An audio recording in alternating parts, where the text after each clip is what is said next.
जिस लड़के को बचपन में कोई दोस्त नहीं मिलता था, जिसे क्लास में बच्चे मारते थे, वो लड़का आज पूरी दुनिया का सबसे अमीर व्यक्ति है। जी हाँ, ये कहानी है एलन मस्क की। लेकिन उससे भी पहले एक छोटे से अकेले बच्चे एलन की। एलन मस्क का जन्म दक्षिण अफ्रीका के प्रिटोरिया शहर में हुआ। बचपन में वो घंटों किताबें पढ़ता था। 9 साल की उम्र तक उसने पूरा ब्रिटानिका एनसाइक्लोपीडिया पढ़ लिया था। जब दूसरे बच्चे बाहर खेलते थे, एलन लाइब्रेरी में बैठा रॉकेट्स और स्पेस पर किताबें पढ़ता। साइंस फिक्शन और टेक्नोलॉजी से संबंधित किताबें उसकी पहली पसंद थी। लेकिन इसी वजह से उसके उम्र के बच्चे उसे अजीब समझते थे, उसे तंग करते थे, उसे पीटते थे। 10 साल की उम्र में एलन को पहला कंप्यूटर मिला। उस समय आम लोगों के लिए इंटरनेट जैसी सुविधा नहीं थी। एलन को कोई सिखाने वाला नहीं था। उसने खुद ही कंप्यूटर मैनुअल से बेसिक लैंग्वेज सीखी और 12 साल की उम्र में एक वीडियो गेम बना डाला जिसका नाम था ब्लास्टार, जिसे उसने $500 में बेचा। अपने टैलेंट से ये उसकी पहली कमाई थी। कुछ समय बाद कुछ ऐसा हुआ जिसकी एलन ने कभी कल्पना तक नहीं की थी। एलन के माता पिता का तलाक हो गया। वो अपने पिता के साथ रहने लगा, लेकिन वहां उसे प्यार नहीं, सिर्फ इमोशनल आइसोलेशन मिला।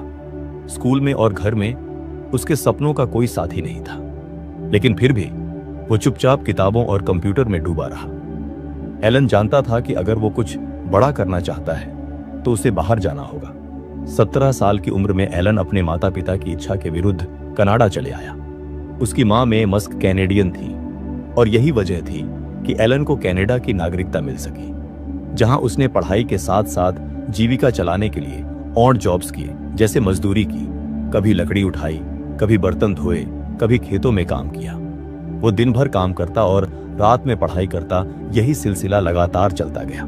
फिर एलन ने स्कॉलरशिप लेकर यूनिवर्सिटी ऑफ पेनिसिल्वेनिया में एडमिशन लिया। समय बीतता गया और कुछ ऐसा हुआ जिसे लेकर एलन ने सालों से मेहनत की थी। एलन ने अपना पहला स्टार्टअप जिप2 शुरू किया, जिसे बाद में $300 मिलियन में एलन ने बेच दिया। फिर उसने पेपाल बनाया, जिसे ईबे ने $1.5 अरब में खरीदा। सब सोच रहे थे एलन अब आराम करेगा, लेकिन तब उसने कहा, अब मैं रॉकेट बनाऊंगा और इंसानों को मंगल तक ले जाऊंगा। एलन ने स्पेस एक्स की स्थापना की, जिसका मकसद था इंसानों को मार्स पर पृथ्वी की तरह बसाना, अंतरिक्ष यात्रा को सस्ता बनाना और रीयूजेबल रॉकेट्स बनाना। सबने कहा पागल है, और कहते भी क्यों ना, लोगों ने ऐसी कल्पना भी नहीं की थी। स्पेस एक्स की पहली 3 लॉन्चेस फेल हो गई। एलन पहली बार अपने जीवन में डरा हुआ महसूस कर रहा था।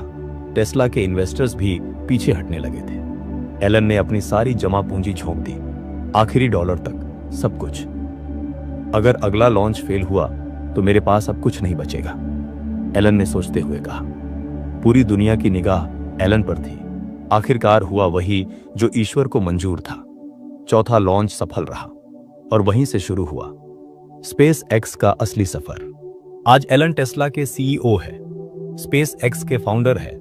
न्यूरालिंक, स्टारलिंक, XAI जैसे फ्यूचरिस्टिक प्रोजेक्ट्स का नेतृत्व कर रहे हैं। लेकिन जब कोई पूछता है तुम इतना सब कैसे करते हो, एलन मुस्कुराकर कहता है, जब कोई चीज वाकई जरूरी हो तो आप उसे करते हैं, चाहे आपके पास जीतने की एक भी वजह ना हो। सोचिए, एक लड़का जिसे बचपन में बुलीड किया गया, जिस पर स्कूल के दोस्त हंसते थे, जिसने अपनी पहली कंपनी चलाने के लिए कई रात भूखे गुजारी, लेकिन उसने रुकना नहीं चुना, क्योंकि वो चीज उसके लिए मायने रखती थी। और शायद आज आप भी उसी मोड़ पर खड़े हो, जहां हालात कह रहे हैं छोड़ दो, लेकिन तुम्हारा दिल कहता है बस एक और कोशिश, क्योंकि जो जरूरी होता है वो हालात नहीं देखता।